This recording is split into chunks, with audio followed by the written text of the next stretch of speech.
Good morning, class. How are you all? I hope you all are fine and well at your home.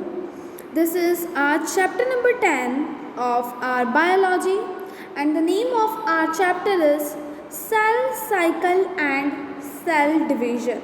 So, do you know what do you mean by cell cycle and cell division?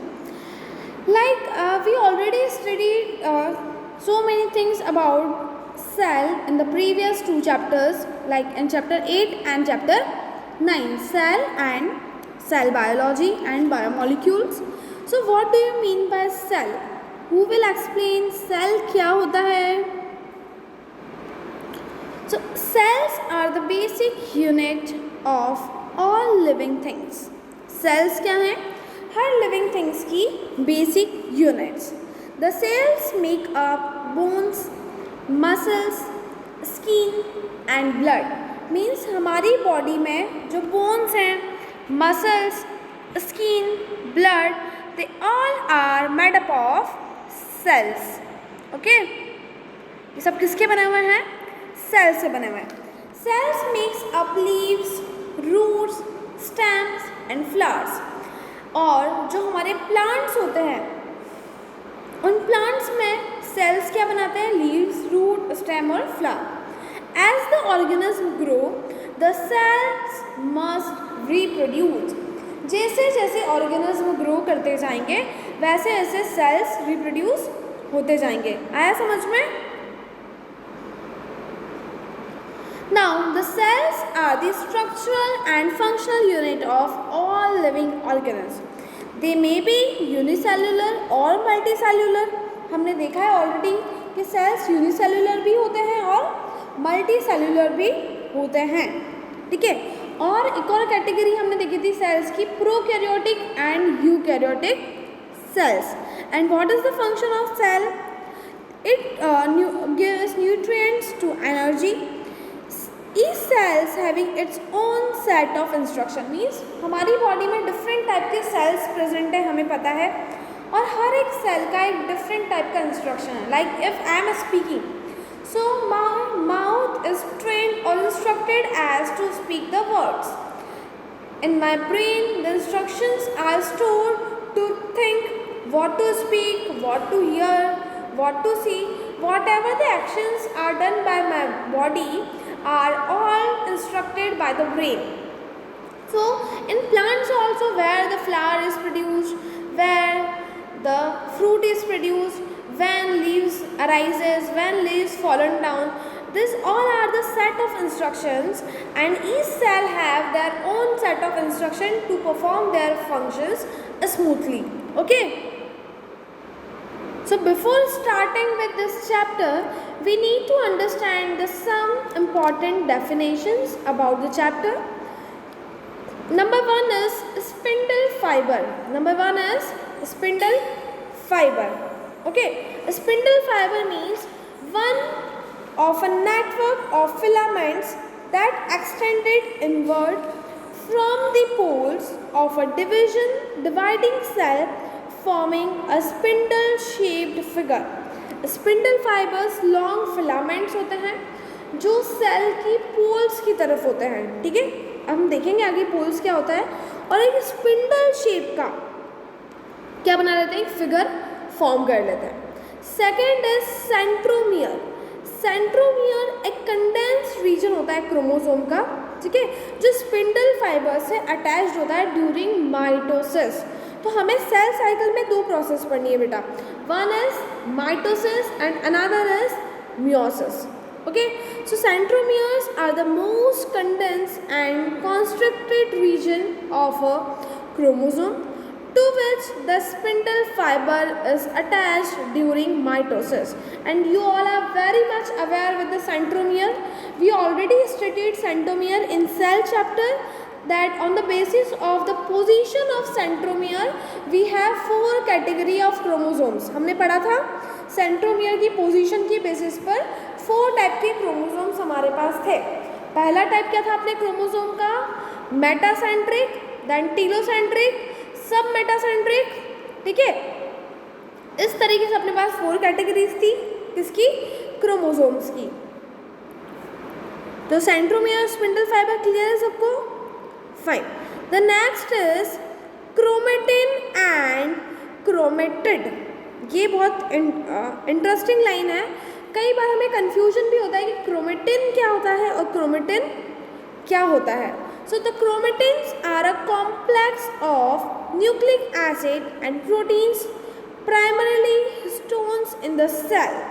The nucleus that stain radially with basic dye and condense to form a chromosome during cell division. Chromatin क्या है? Chromatin fibres, या मैंने बताया था chromatin material cell के अंदर structure बताया था जब आपको सेल का.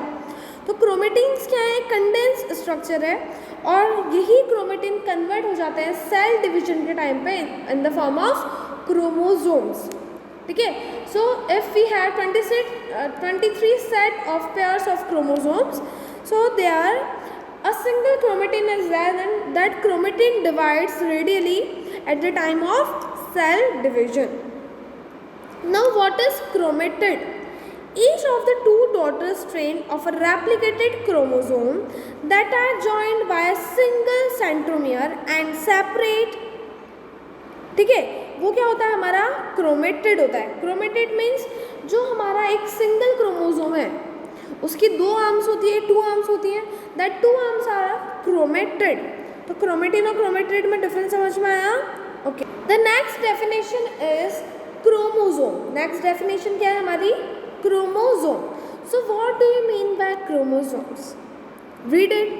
Chromosomes are thread like gene carrying bodies in the nucleus of a cell. क्या है chromosomes? Thread like gene carrying bodies हैं जो कहाँ प्रेजेंट होती है? न्यूक्लियस में. ठीक है. And nucleus is present obviously inside the cell. So chromosomes are compose primarily of DNA and proteins. Chromosome किन से बने हुए हैं? डीएनए एंड प्रोटीन से. They are visible only under magnification during certain stages of cell division. अब हम chromosomes को हमारी नेकेड आई से जनरली नहीं देख पाते हैं. एंड द क्रोमोसोम नॉर्मली तो क्रोमेटिन मटेरियल के फॉर्म में होता है, but at the time of cell division हमें क्रोमोसोम देखने के लिए मिल सकता है, बट वो भी हर वक्त नहीं देखने मिलेगा. हम एक सेल जो हमारा डिवीजन है उसके सर्टेन स्टेजेस में ही क्रोमोसोम्स देखने के लिए मिलते हैं, वो भी बहुत ही हाई मैग्नीफिकेशन के माइक्रोस्कोप्स की हेल्प से. आया समझ में? तो हमें हर वक्त क्रोमोसोम्स देखने के लिए नहीं मिलेंगे. Now humans have how many chromosomes? 46 chromosomes in each somatic cells and 23 chromosomes in each sex cell. 46 chromosome किस में होते हैं? सोमेटिक सेल्स में, और 23 क्रोमोसोम होते हैं सेक्स सेल में. ठीक है, डन. नोट कर लीजिए आप चाहें तो क्रोमोसोम की definition, that it is a thread-like structure which carry the gene carrying bodies in the nucleus of a cell. Okay, done. Next is the definitions. Okay, अब हम अगला डेफिनेशन देख रहे हैं, इक्वेटोरियल प्लेन. क्या देख रहे हैं हम? Equatorial plane. The plane that contains all of the centromeres and their spindle attachment during metaphase of mitosis. ठीक है. क्या होता है इक्वेटोरियल प्लेन? ऐसा प्लेन जो किससे अटैच्ड है? सेंट्रोमियर से अटैच्ड है, and during metaphase of mitosis. Next is kinetochore fibres. ठीक है. किनेटोकोर फाइबर्स क्या होते हैं? They are the specialised region in the centromeres of chromosomes. ठीक है, ये क्या है? स्पेशलाइज्ड रीजन्स है. कहाँ पर? Centromeres of chromosomes. क्रोमोसोम्स के सेंट्रोमियर्स में. डन.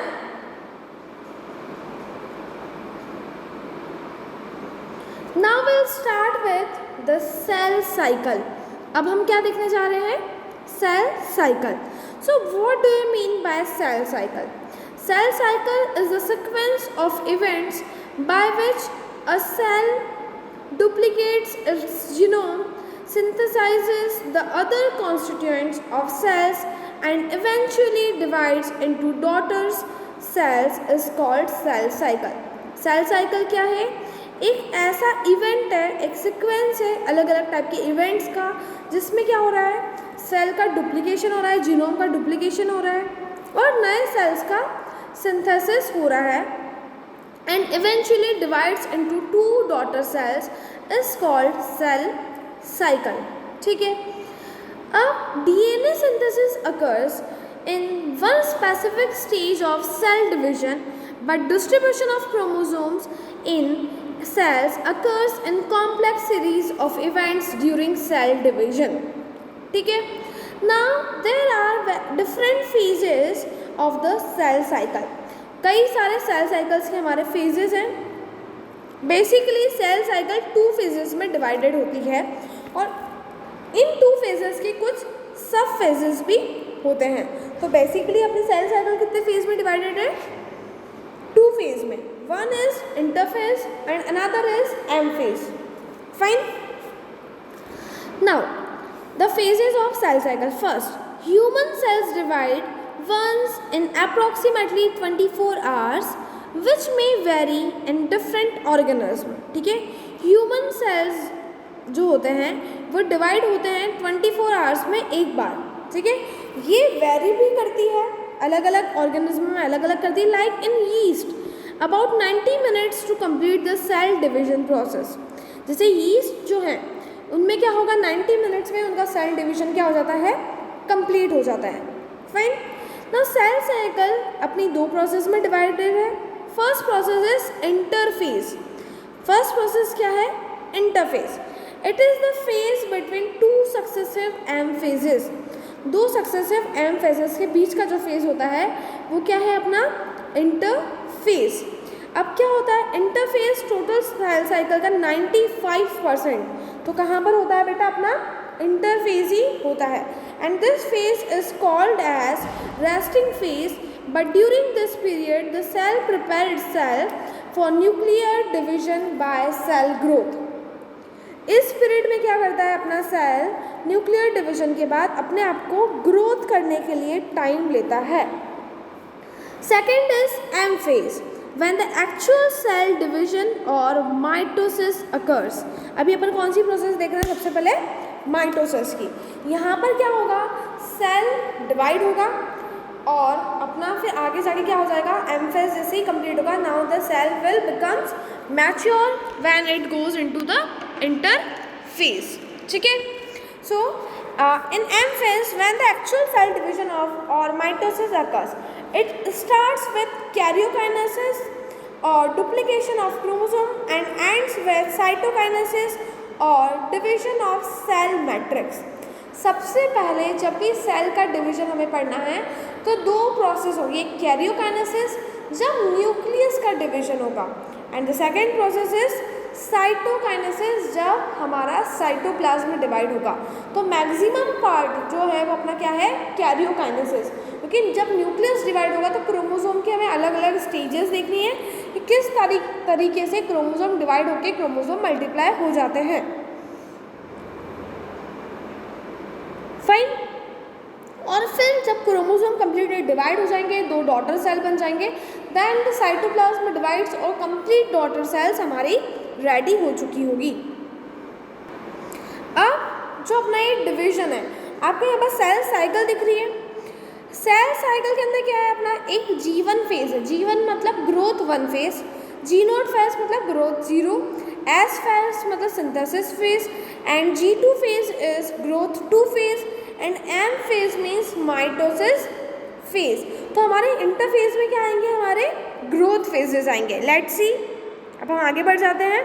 हम आ जाते हैं हमारे, सबसे पहले हम देखेंगे इंटरफेज के divisions. So the interphases are divided into 3, G1, S and G2. Interphases किस में डिवाइडेड है? 3 पार्ट्स में डिवाइडेड है. G1 फेज, S फेज और G2 फेज में. ठीक है. सबसे पहले आ जाता है अपन G1 फेज में. G1 फेज किसको रिप्रेजेंट करता है? The G1 phase represents the interval between mitosis and the initiation of DNA replication. जो इंटरफेज है वो किसको रिप्रेजेंट कर रहा है बेटा?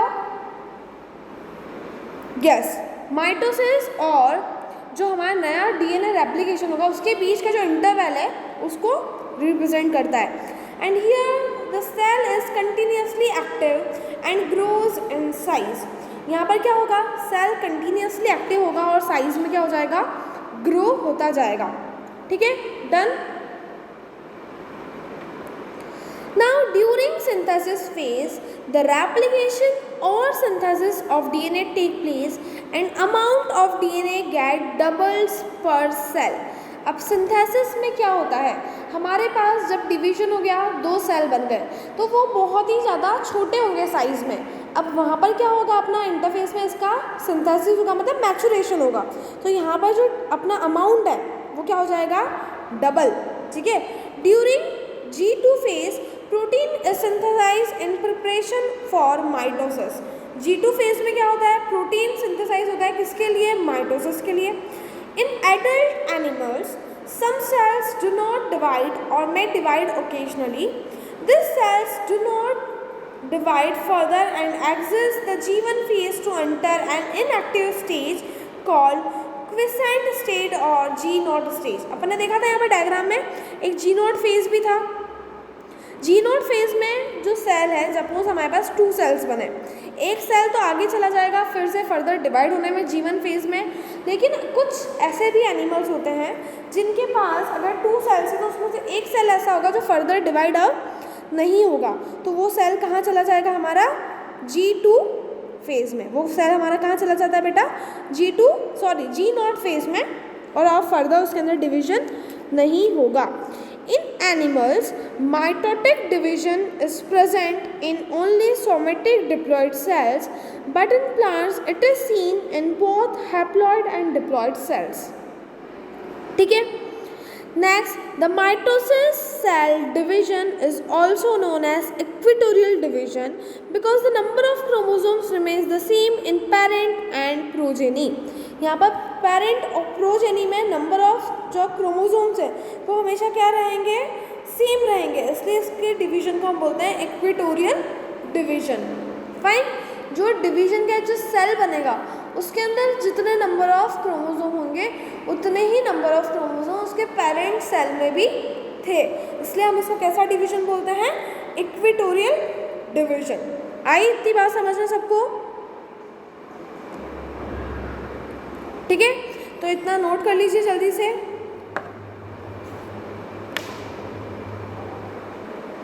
कर लिया बेटा?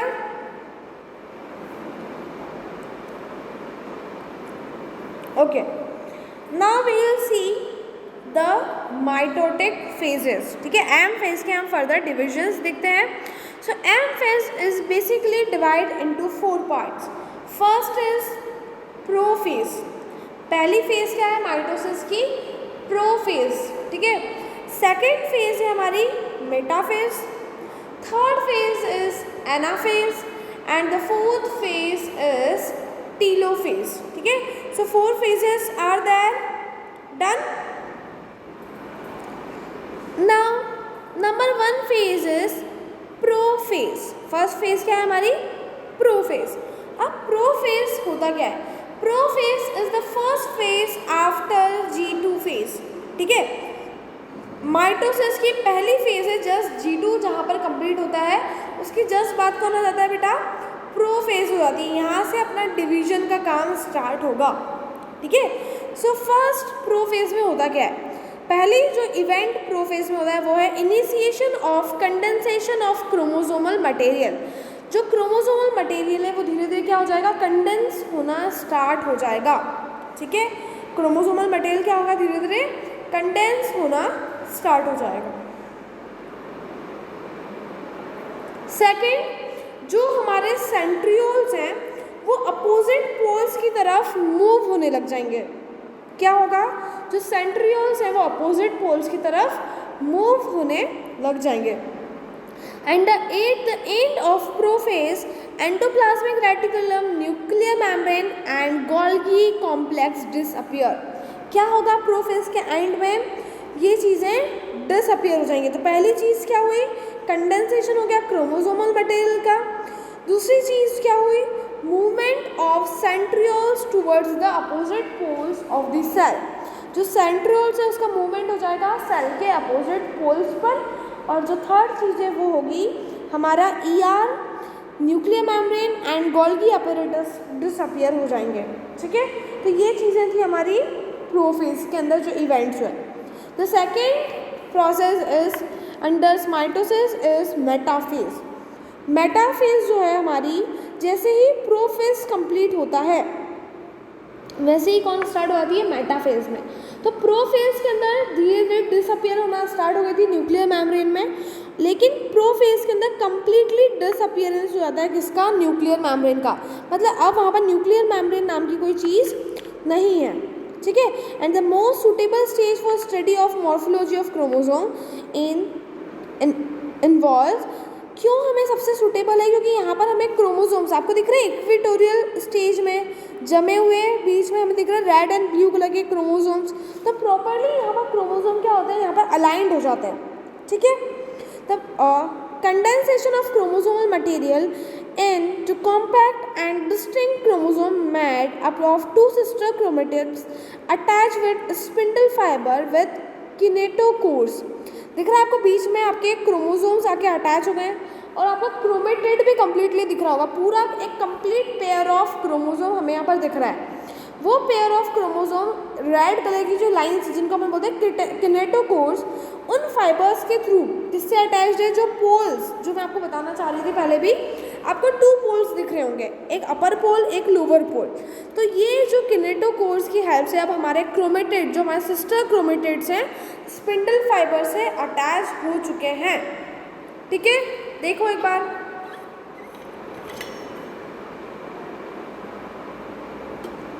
और जो सबसे इम्पॉर्टेंट चीज़ है मेटाफेज को हम इसलिए क्रोमोसोम के लिए इम्पॉर्टेंट बोलते हैं बिकॉज यहाँ पर जो हमारे क्रोमोसोम है वो एक सेंटर लाइन पर आके अटैच हो जाते हैं, तो हम इजीली क्रोमोसोम की स्टडी कर पाते हैं। तो अभी तक क्या था अपने पास, जब हमारा G2 फेज था, क्रोमोसोम जो हमारा क्रोमेटिन मटेरियल है वो स्कैटर्ड था न्यूक्लियस में।